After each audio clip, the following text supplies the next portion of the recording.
Hey there, it's Dr. Bernstein. Welcome to week 2 of our 102 Maymester. I'm going to go over some of the stuff on the checklist right now, but I want to point out, if you haven't already noticed, when you come onto the page for our class, there's this news section, and what I'm starting to do is put up one or two tips every day that the tips are writing related. And there's, some of the things are sort of minor, other things are more important, but these are things that come up in people's and came up in people's discussion posts. But what I was trying to do when I was responding to your discussion posts was really focus on your ideas. I was really impressed by the quality of the posts, but I was trying to give you some feedback on your ideas because I know that's what you're working with now as you're starting to write your essay. So there are some writing related issues that are coming up, and I'm pointing them out on this news page day by day. And so you should definitely read the tips, make sure that you're following the rules, and this way it's not too much information at one time, it's just one or two tips a day. Okay, so I'm going to take you over to our checklist, another intense week. Okay, so you'll see after I make this video, watch this video. What I want you to do on Monday is create topic sentences for each of your body paragraphs. And remember, these sentences need to do two things. They need to state the main point of your paragraph and relate back to your central thesis. So my feedback on your discussion posts should help you start figuring out what your main points might be for your paragraph or for your essay. Then your topic sentences are due by 3 p.m. on Monday. The reason why it's really important to get them in by 3 p.m. is that I want to be able to actually provide feedback to everyone by late Monday night, early Tuesday morning, but I'm hoping for late Monday. So get your post your thesis statement and three topic sentences. You read the details down here, but do that so that I can give you feedback and make sure you're on the right path before you submit. Then I also want you to work on your opening paragraph, your body paragraphs, and conclusion.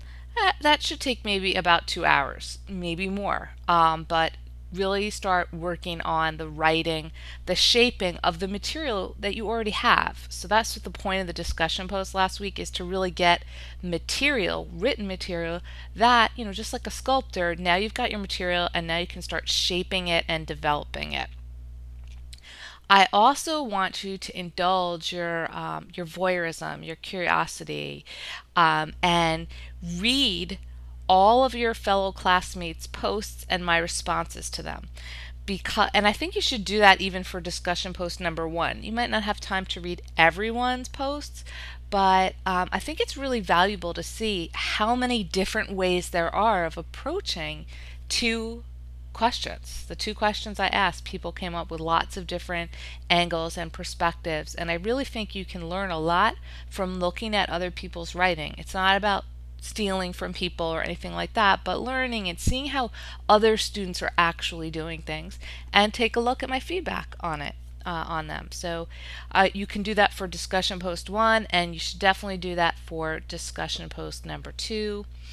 Tuesday, I want you to finish your essay and proofread it. It should take you another 2 hours. These writing time for big stakes essays, these are just the bare minimum hours that I'm giving you. Your first essay is due by 11:59 on Wednesday night. I want you to save your essay as your last name _ essay 1. It just makes it easier for me when I store them. You submit it to our Dropbox. Then we're starting to get into the second essay. And Stephen Crane's The Open Boat is a short story that I find really fascinating. And it's like, it is about 4 guys out on the ocean fighting for survival. So like that may or may not be of interest to you, but I think that it is very philosophically deep and interesting. So we'll start getting into the significance of the story. So I have a little video overview of it for you. Quiz. I'm going to create a little video where I talk about some key passages in the open boat. Read the topics for essay 2. Print Crane's The Open Boat and read the first 10 pages. So I want to open this up for you and show you how you should print it out. You're going to go click on that link. It's going to take you to this page. And what you want to do is click on the entire work. That's right up here. And now you should be able to print it out through however you have it in your, on your computer. But this way, the whole text will print out as one document. And that's the best way to do it. There are other options, but this is the best one. Okay. I hate the way I do that all the time in D2L. Sorry, talking to myself. And I want you to read on Thursday. I want you to read there are these 2 short pieces, like a page, 2 pages, 3 pages, something like that, on theme and plot and characterization.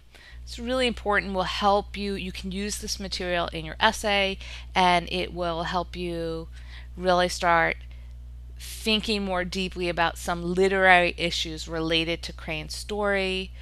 There'll be a quiz on it. Finish reading The Open Boat. Thursday, you've got a discussion post due by 3 p.m. I want you to read your classmates' posts and my responses to them. And then Friday, you've got another discussion post. I think you actually have 2 discussion posts on Friday. They're both related to Crane, and you're not going to be surprised to discover that these 2 discussion posts are directly related to the next essay topic. I keep saying don't consult outside sources, and that's because I really want you to go out on a limb and let yourself try to interpret things, try to come up with an argument. I think, as I said before, if you don't let yourself do it, I'm someone who's open to you testing out ideas. It's not about being right or wrong at this stage. If you don't let yourself do it, you're always going to be weak in this area and dependent on others. And I really want to foster the sense in you that you can figure out these texts, and that, professors, I'm teaching The Open Boat. I've probably read it 15 times now. Every time I read, I see something new. I see something different. And so reading and interpretation is a process. It's a skill that you develop over time. So that's the little overview for this week. I also want to show you something that will come in handy when you want to look at people's posts. So let's just go over to the discussions board, and I'm going to open it up. If you came to the initial meeting, you already know this, but see, I have it set so that I can read everybody's posts all at once. This is really nice. So since you have this task of reading your classmates' posts, this is the way to do it. If it's not showing up this way for you, what you need to do is go to the top of your discussion page. You're going to see this bar called Settings. Click on it. And you probably have it set to grid style, which will show things this way. So that's not very informative. So what you want to do is switch it to reading style. Under message list style, you want to click reading style. And you can also take out include the original message text in the reply. That would be a good thing to do for when you're responding. And that's it. So have a great week, and if you have any questions, feel free to post them or email me. Take care. Bye.